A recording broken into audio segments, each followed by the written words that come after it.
राज ठाकरेंच्या प्रचार सभेशिवाय मी खासदार होणार नाही याची खात्री असणाऱ्या नारायण राणेंना अचानकपणे या राज ठाकरेंची राजकीय ताकद शून्य आहे असा साक्षात्कार कसा काय झाला?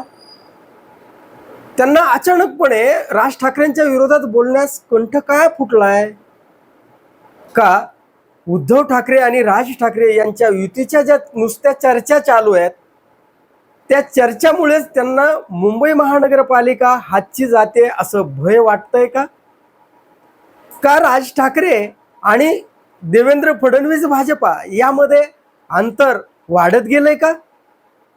का राज ठाकरे आणि उद्धव ठाकरे यांची युती झाल्यानंतर 2029ला 100% भाजपाचं जे स्वप्न आहे ते धुळीस मिळण्याचा धोका भाजपाला वाटतो आहे का?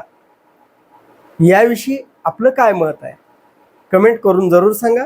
धन्यवाद. जय महाराष्ट्र.